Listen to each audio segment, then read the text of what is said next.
1965 ఇండియాకి పాకిస్తాన్కి మధ్య ఘోరమైన యుద్ధం జరుగుతున్నట్టు.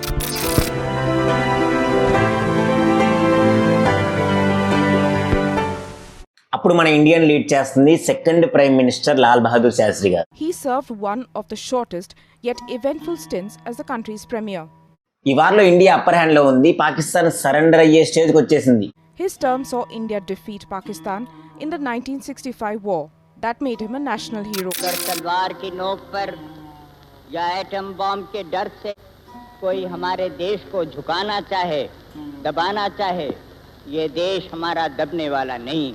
ఈ వారం ఆగస్ట్ 15 స్టార్ట్ అయింది. సెప్టెంబర్ 23 వరకు జరిగింది. సెప్టెంబర్ 23న టెంపరరీ సీజ్ ఫైర్ అనౌన్స్ చేశారు. తర్వాత పీస్ ట్రీటీ సైన్ చేయడానికి ఇప్పుడు ఉజ్బెకిస్తాన్ లో ఉన్న టాష్కెంట్ కి ఇతన్ని ఇన్వైట్ చేశారు. మన ప్రైమ్ మినిస్టర్ గారిని ఇన్వైట్ చేశారు. Премьер-министр Индии Лал Бахадур Шастри. ఆ ట్రీటీని సైన్ చేశారు. ఇంకా అందరూ కూడా పీస్ వచ్చేసింది అని చెప్పి అనుకున్నారు. అంటే ప్రపంచంలో ఉండే కంట్రీస్ అన్ని కూడా ఇక్కడతో ఈ వారం ఆగిపోయింది అని చెప్పి అనుకున్నారు. It is with great pleasure that I express on my behalf.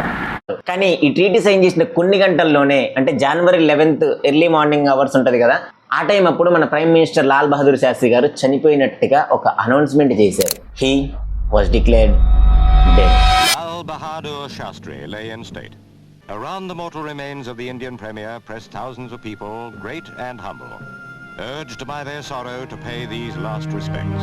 Among them Soviet Premier Kosygin and India's acting Prime Minister, Mr. Nanda. Funeral cortege began the solemn march towards the banks of the sacred Ganges.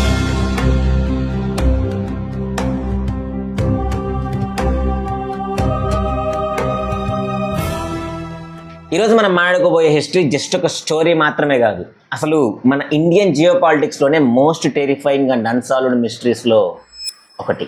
ఈరోజు నేను చెప్పే ప్రతి మాట, ప్రతి event అసలు మన హిస్టరీలో ఇంత మోసం జరిగిందా అని మీకు అనిపిస్తుంది. అసలు మన ఇండియన్ గవర్నమెంట్ ఈ కేసు గురించి నిజాలు బయట పెట్టడానికి భయపడిపోతుంది. అంటే ఈ కేసు గురించి బయటకు వస్తే మనకు కొత్త శత్రువులు ఎక్కువైపోతారు, మన కంట్రీకి చాలా కంట్రీస్ వరకు నెగిటివ్ అయిపోతాయని చెప్పి చెప్తున్నారు.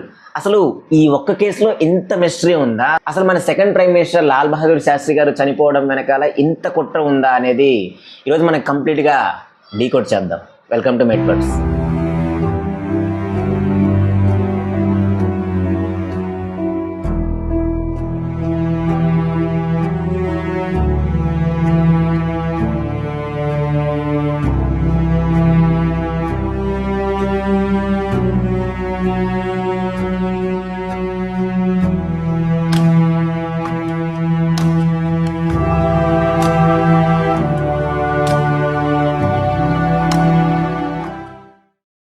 Chapter number 1, the illusion of peace. జనవరి 4th 1966న మన ప్రైమ్ మినిస్టర్ లాల్ బహదూర్ శాస్త్రి గారు టాష్కెంట్కి రీచ్ అయ్యారు. అప్పట్లో కోల్డ్ వార్ అనేది పీక్ లెవెల్లో ఉండేది. అంటే యుఎస్ఏ వచ్చేసి పాకిస్తాన్కి సపోర్ట్ చేసేది, అండ్ యుఎస్ఎస్ఆర్ వచ్చేసి మనకి సపోర్ట్ చేసేది, మన ఇండియాకి సపోర్ట్ చేసేది. అండ్ యుఎస్ఎస్ఆర్ వచ్చేసి ఇండియా పాకిస్తాన్ వార్ ఆపడానికి మీడియేటర్గా వర్క్ చేసేది, అంటే నెగోషియేషన్స్కి మీడియేటర్గా వర్క్ చేసేది. అండ్ 6 days వరకు చాలా ఎక్స్ట్రీమ్ లెవెల్లోనే నెగోషియేషన్స్ జరిగాయి. అంటే జనవరి 4th మన ప్రైమ్ మినిస్టర్ గారు టాష్కెంట్కి రీచ్ అయితే జనవరి 10th వరకు కూడా నెగోషియేషన్స్ అనేవి జరిగాయి. అండ్ జనవరి 10th మన ప్రైమ్ మినిస్టర్ గారు ట్రీటీ మీద సైన్ చేశారు. ఆ రోజు నైటే, అంటే జనవరి 10th నైటే యుఎస్ఎస్ఆర్ ప్రీమియర్ కోసిజిన్ ఒక గ్రాండ్ రిసెప్షన్ ని అరేంజ్ చేశారు. అంటే ఈ ట్రీటీ సైన్ అయినందుకు గాను ఒక గ్రాండ్ రిసెప్షన్ ని అరేంజ్ చేశారు. అఫ్ కోర్స్ మన ప్రైమ్ మినిస్టర్ గారికి స్పెషల్ ఇన్విటేషన్ ఉంటుంది. ఆ స్పెషల్ ఇన్విటేషన్ కారణంగా మన ప్రైమ్ మినిస్టర్ గారు ఆ రిసెప్షన్కి వెళ్ళారు. అండ్ మళ్ళీ క్లియర్గా చెప్తున్నాను, he was very clear and very healthy. ఆయన చాలా హెల్దీగా ఉన్నారు. నేను ఇది ఎందుకు చెప్తున్నా అనేది మీకు తర్వాత అర్థమవుద్ది. ఆ రిసెప్షన్ అయిపోయిన తర్వాత ఆయన మళ్ళీ రిటర్న్ అయిపోయారు. అక్కడ కేజీబీ సెక్యూరిటీ వాళ్ళు ఉన్నారు. అంటే రష్యా వాళ్ళకి, రష్యా గవర్నమెంట్ గురించి తెలిసిన వాళ్ళకి ఈ కేజీబీ గురించి కూడా ఖచ్చితంగా తెలిసే ఉండొచ్చు. ఇది ఒక రష్యన్ ఇంటెలిజెన్స్ సిస్టమ్. ఈ సెక్యూరిటీ వాళ్ళు ఉన్నారు. అండ్ లోపల మాత్రం ఆయన పర్సనల్ స్టాఫ్ ఉన్నారు. టైం రాత్రి 11:30 అయింది. శాస్త్రి గారు లైట్గా డిన్నర్ చేశారు. అండ్ వాళ్ళ ఫ్యామిలీ మెంబర్స్తో కూడా ఫోన్ కాల్ మాట్లాడారు. ఆ టైం అప్పుడు everything was fine. And midnight around 1:20 AM ఆయన సివియర్ కాఫింగ్ వల్ల లెగిశారు. ఆయన లెగిసి వాళ్ళ పర్సనల్ డాక్టర్ ఉంటారు కదా, డాక్టర్ ఆర్ఎన్ చుగ్, ఆయన్ని పిలిచారు. అండ్ విత్ ఇన్ మినిట్స్లోనే ఈయన కొలాప్స్ అయిపోయారు. అఫీషియల్ డాక్యుమెంట్స్ ప్రకారం died due to severe heart attacks అని చెప్పి వాళ్ళు చెప్తున్నారు. But this is where the greatest geopolitical cover up started. వీడియోలో ముందుకెళ్లే ముందు ఒక చిన్న విషయం, ఈ వీడియో కానీ మీకు వర్త్ అనిపిస్తే ఖచ్చితంగా ఒక లైక్ చేసి సబ్స్క్రైబ్ చేసుకొని నాకు కొంచెం సపోర్ట్ ఇవ్వండి. సో దట్ నాకు కొంచెం మోటివేషన్గా కూడా ఉంటుంది. అంటే ఇలాంటి వీడియోస్ ఇంకా బెటర్గా తీసుకురావడానికి ట్రై చేస్తూ ఉంటాను. అండ్ మీకు ఈ వీడియోలో కానీ ఏ పాయింట్ నచ్చిందనేది కింద కామెంట్ సెక్షన్లో చెప్పండి. ఒకవేళ మీకు చెప్పడానికి ఏమీ లేదు అనిపిస్తే మాత్రం అట్లీస్ట్ మీ పేరైనా కానీ సరే మెన్షన్ చేయండి. So that I can write your names. అంటే మీ పేర్లు మాత్రం కొంచెం సపరేట్గా స్పెషల్గా రాసి పెట్టుకుందామని చెప్పి అనుకుంటున్నాను. ఫస్ట్ 1000 మెంబర్స్ది. ఎందుకంటే ప్రపంచం మొత్తం నన్ను నమ్మడం కంటే ముందే మీరు నమ్ముతున్నారు. That's all I can say. And వీడియోలోకి వెళ్ళిపోదాం. Chapter number 2, the missing evidence. ఒక కంట్రీ యొక్క ప్రైమ్ మినిస్టర్ ఇంకొక కంట్రీలో చనిపోతే అట్లీస్ట్ అంటే ఫస్ట్ మనం బేసిక్గా ఏం చేయాలి? పోస్ట్ మార్టం చేయాలి. కానీ పోస్ట్ మార్టం జరిగిందా అంటే జరగలేదు. యుఎస్ఎస్ఆర్ అథారిటీస్ వాళ్ళు పోస్ట్ మార్టం చేయలేదు. అండ్ పోనీ ఇండియాకి వచ్చిన తర్వాత అయినా కానీ సరే పోస్ట్ మార్టం చేశారా అంటే ఇది కూడా జరగలేదు. అసలు ప్రైమ్ మినిస్టర్ బాడీకి పోస్ట్ మార్టం జరగలేదు. ఎందుకు? ఎవరిని సేవ్ చేయడానికి వీళ్ళు ఈ డ్రామా అంతా ఆడుతున్నారు. తర్వాత లాల్ బహదూర్ శాస్త్రి గారి బాడీ పలం ఎయిర్పోర్ట్కి వచ్చింది. అంటే ఇప్పుడు ఇందిరాగాంధీ ఇంటర్నేషనల్ ఎయిర్పోర్ట్, అప్పుడు పలం ఎయిర్పోర్టు. అయితే ఆ ఇంటర్నేషనల్ ఎయిర్పోర్ట్కి వచ్చింది. అక్కడికి లలితా శాస్త్రి గారు కూడా వచ్చారు. అంటే ఆయన వైఫ్ లలితా శాస్త్రి గారు కూడా అక్కడికి వచ్చారు. ఆవిడ అఫీషియల్గా చెప్పిన మాటలు ఏంటంటే అసలు ఆయన బాడీ మొత్తం కూడా డార్క్ కలర్, బ్లూ కలర్లో మారిపోయింది. అండ్ ఆయన స్టమక్ దగ్గర అండ్ నెక్ దగ్గర స్ట్రేంజ్ కట్స్ కూడా నేను నోటీస్ చేశాను అని చెప్పి అంటున్నారు. అండ్ శాండిల్వుడ్ పేస్ట్ ఉంటుంది కదా, దాంతో ఆ కట్స్ అన్ని కూడా కవర్ చేశారు అని చెప్పి చెప్తున్నారు ఆవిడ లలితా శాస్త్రి గారు. ఇక్కడ మనం ఇంకో విషయం క్లియర్గా అర్థం చేసుకోవాల్సింది ఏంటంటే, అంటే మెడికల్ టర్మ్స్ ప్రకారం ఎంబాల్మింగ్ అని చెప్పి చేస్తారు. అంటే ఇది బాడీని ప్రిజర్వ్ చేయడానికి చేస్తారు, కెమికల్ ప్రాసెస్ ఇదంతా కూడా. అయితే ఈ ఎంబాల్మింగ్ ప్రాసెస్లో ఫ్లూయిడ్స్ని ఎక్కిస్తారు బాడీని ప్రిజర్వ్ చేయడానికి. దానివల్ల కట్స్ రావచ్చు, కలర్ మారచ్చు. కానీ ఇక్కడ మెయిన్ ప్రాబ్లం ఏంటంటే యుఎస్ఎస్ఆర్ వాళ్ళు అఫీషియల్గా చెప్పారు అసలు మేము ఎలాంటి ఎంబాల్మింగ్ ప్రాసెస్ అనేది ఏమీ చేయలేదు అని చెప్పి వాళ్ళు చెప్తున్నారు. మరి వాళ్ళు ఎంబాల్మింగ్ ప్రాసెస్ చేయనప్పుడు ఈ కట్స్ అన్ని కూడా ఎక్కడి నుంచి వచ్చాయి, ఎందుకు వచ్చాయి అని చెప్పి క్వశ్చన్ చేస్తున్నారు. అండ్ వాళ్ళ ఫ్యామిలీ మెంబర్స్ ఏమంటున్నారంటే ఇది పాయిజన్ పెట్టి చంపి ఉండొచ్చు అని చెప్పి వాళ్ళు అడుగుతున్నారు, క్వశ్చన్ చేస్తున్నారు. కానీ గవర్నమెంట్ వాళ్ళు మాత్రం అసలు దీనికి ఎలాంటి ప్రూఫ్ లేదు అని చెప్పి అట్లీస్ట్ దాని గురించి ఆలోచించకుండా దాన్ని పక్కన పడేశారు. ఐ మీన్ వాళ్ళ మాటల్ని పక్కన పడేశారు, ఆ కేసుని క్లోజ్ చేశారు. And here comes the most terrifying part, chapter number 3, the dead witness. అసలు కొన్ని సంవత్సరాలు గడిచిపోయాయి. అంటే ఇలానే చెప్పుకుంటూ కొన్ని సంవత్సరాల పాటు గడిపేసుకుంటూ వచ్చారు. కానీ సంవత్సరాలు పెరిగే కొద్దీ వాళ్ళ మీద ప్రెషర్ పెరుగుతుంది. ఫైనల్గా 1977లో ఇండియన్ గవర్నమెంట్ వాళ్ళు ఒక ఎంక్వైరీ కమిటీ వేశారు, ద రాజ్ నరేన్ కమిటీ. ఈ కేసు గురించి నిజాలు బయటికి రావాలి అంటే ఆ రోజు నైట్ టాష్కండ్ విల్లాలో అంటే మన లాల్ బహదూర్ శాస్త్రి గారితో ఉన్న విట్నెస్లు బయటకు వచ్చి మాట్లాడాలి. ఆ రోజు ఆయనతో ఉన్నది 2 వ్యక్తులు మాత్రమే. ఒకటి వచ్చేసి డాక్టర్ ఆర్ఎన్ చుగ్, ఈయన వచ్చేసి శాస్త్రి గారి పర్సనల్ డాక్టర్. అండ్ ఇంకొకరు వచ్చేసి రామ్నాథ్, ఆయన పర్సనల్ సర్వెంట్, అసిస్టెంట్స్ అంటారు కదా ఆయన. పార్లమెంటరీ కమిటీ 2 విట్నెస్ని టెస్టిఫై చేయడానికి వాళ్ళని ఢిల్లీకి రమ్మని చెప్పింది. ఇక్కడ the most terrifying part has happened. Doctor RN Chugh ఫ్యామిలీతో కార్లో ఢిల్లీకి వస్తున్నారు. అంటే ఈ కమిటీకి అటెండ్ అవ్వడానికి ఢిల్లీకి వస్తున్నారు. And unfortunately it is not unfortunate thing, it is a fortunate thing actually.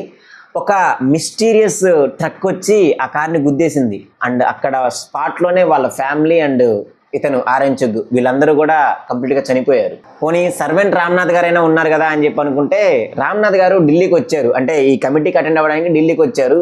కానీ ఒక వెహికల్ వచ్చి అతన్ని గుద్దేసి వెళ్ళిపోయింది. అండ్ ఆ యాక్సిడెంట్లో అతను చనిపోలేదు, కానీ ఆయనకి 2 కాళ్ళు పోయాయి.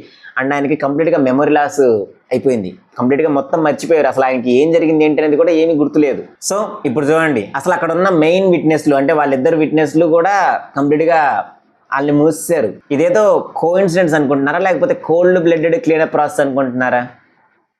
ఇప్పుడు ఇంకొంచెం డీప్గా వెళ్దాం. Chapter number 4, the geo political game and nuclear threat. అసలు మన శాస్త్రి గారిని చంపాల్సినంత అవసరం ఎవరికి ఉంది? అప్పట్లో ఇండియాకి ఒక మ్యాసివ్ ప్రోగ్రామ్ ఉంది, the India's nuclear program. Doctor Homi J Bhabha, father of India's nuclear program. ఆయన శాస్త్రి గారితో close moving person and close working person. ఆయన శాస్త్రి గారు ప్రైమ్ మినిస్టర్గా ఉన్న టైంలో బాబా గారు డైరెక్ట్గా ఓపెన్గా చెప్పేశారు, మనకి గవర్నమెంట్ నుంచి పర్మిషన్ రావాలి కానీ జస్ట్ విత్ ఇన్ 18 monthsలో మనము ఈ న్యూక్లియర్ ప్రోగ్రామ్ మొత్తం కూడా మనము కంప్లీట్ చేసేయగలము అని చెప్పి ఆయన ఓపెన్గా చెప్పారు. ఈ విషయం యూఎస్ఏ కానీ లేకపోతే సిఐఏ కానీ అస్సలు ఇష్టం లేదు. ఈ సిఐఏ అంటే సెంట్రల్ ఇంటెలిజెన్స్ ఏజెన్సీస్. వీళ్ళు ఫారిన్ కంట్రీస్లో ఉండే వాళ్ళు ఏమేం చేస్తున్నారు ఏంటి అనేది వీళ్ళు క్లోజ్గా అబ్జర్వ్ చేస్తూ ఉంటారు. వీళ్ళకి ఈ విషయం అస్సలు ఇష్టం లేదు. అండ్ ఇప్పుడు ఒక్కసారి టైం లైన్ చూద్దాం. 1966 జనవరి 11న శాస్త్రి గారు టాష్కెంట్లో చనిపోయారు. అండ్ ఎగ్జాక్ట్గా ఇది జరిగిన ఒక 13 days తర్వాత జనవరి 24th 1966 డాక్టర్ హోమీ జే బాబా యూరోప్లో అంటే ఫ్లై అవుతున్నారు ఎయిర్ ఇండియా 101 ప్లేన్లో. ఆయన ఫ్లైట్లో ఫ్లై అవుతున్నప్పుడు మౌంట్ బ్లాంక్ మౌంటైన్ రీజియన్లో క్రాష్ అయిపోయింది. ఆయన బాబా గారు చనిపోయారు. చూసారా, India's top political leader and top nuclear scientist just 13 days గ్యాప్లో ఒకరి తర్వాత ఒకరు చనిపోయారు. తర్వాత రాబర్ట్ క్రౌలే, ఇతను ఒక ఫార్మర్ సిఐఏ ఆపరేటివ్. ఆయన ఆఫ్ ద రికార్డు మాట్లాడుతూ వీళ్ళిద్దరినీ కూడా ఈ సిఐఏ మాత్రమే చంపేసింది అని చెప్పి వాళ్ళు చెప్పారు. ఇప్పుడు ప్రెసెంట్ జరుగుతున్న సినేరియో మాట్లాడుకుందాం. రైట్ టు ఇన్ఫర్మేషన్ యాక్టివిస్టులు కొంతమంది ప్రైమ్ మినిస్టర్ ఆఫీస్ మీద అడుగుతున్నారు, అప్రోచ్ అవుతున్నారు. వాళ్ళు శాస్త్రి గారి డెత్కి సంబంధించిన క్లాసిఫైడ్ డాక్యుమెంట్స్, అలానే రాజ్నారాయణ కమిటీ వేశారు కదా, దానికి సంబంధించిన డాక్యుమెంట్స్ అన్ని కూడా, ఆ ఫైల్స్ అన్ని కూడా బయట పెట్టండి అని చెప్పి వాళ్ళు అడుగుతున్నారు. కానీ ఈ ప్రైమ్ మినిస్టర్ ఆఫీస్ నుంచి డైరెక్ట్గా అఫీషియల్గా వచ్చిన మాటలేంటో తెలుసా? మా దగ్గర ఫైల్స్ ఉన్నాయి కానీ మేము వాటిని డీక్లాసిఫై చేయలేము అని చెప్తున్నారు. ఒకవేళ మేము అవి డీక్లాసిఫై చేస్తే మాకు ఫారెన్తో వేరే కంట్రీస్తో మాకు సంబంధాలు అనేవి తెగిపోయే ఛాన్స్ ఉంది అని కూడా చెప్తున్నారు. ఇప్పుడు ఒక్కసారి మనం స్టార్టింగ్లో మాట్లాడుకున్న దానికి వెళ్దాం. అసలు వాళ్ళు ఫస్ట్ క్లెయిమ్ చేసింది ఏంటి? ఇతను ఒక జస్ట్ హార్ట్ అటాక్తో చనిపోయారు అని చెప్పి చెప్తున్నారు. కానీ జస్ట్ ఒక హార్ట్ అటాక్తో చనిపోతే అది కంప్లీట్గా స్టేట్ సీక్రెట్స్ ఎలా అయిపోయాయి? అండ్ అతని గురించి ఆ డీక్లాసిఫైడ్ ఆ డాక్యుమెంట్స్లో ఏముంది? అండ్ అది బయట పెడితే డ్యామేజ్ అయ్యే అంత ఇదిగా ఏం జరిగిందని మీరు అనుకుంటున్నారు? పోస్ట్ మార్టం లేదు, విట్నెస్లు లేరు, రిపోర్ట్స్ మిస్ అవుతున్నాయి. అడిగితే మాత్రం కంప్లీట్గా సైలెంట్ అయిపోతున్నారు. నేను ఈ వీడియోలో మీకు ఆన్సర్ చెప్పకుండానే చెప్పాను అని చెప్పి అనుకుంటున్నాను. మీరేమన్నా అది నోటీస్ చేసి ఉంటే కింద కామెంట్ సెక్షన్లో చెప్పండి, నేను కూడా చూస్తాను. అంటే మీలో ఎంతమంది అబ్జర్వ్ చేశారు నేను చెప్పిన పాయింట్స్ అన్నీ కూడా అనేది నేను చూస్తాను. And that's it for today. Thanks for watching. This is Naveen మెట్ల సైనింగ్ ఆఫ్. జై హింద్.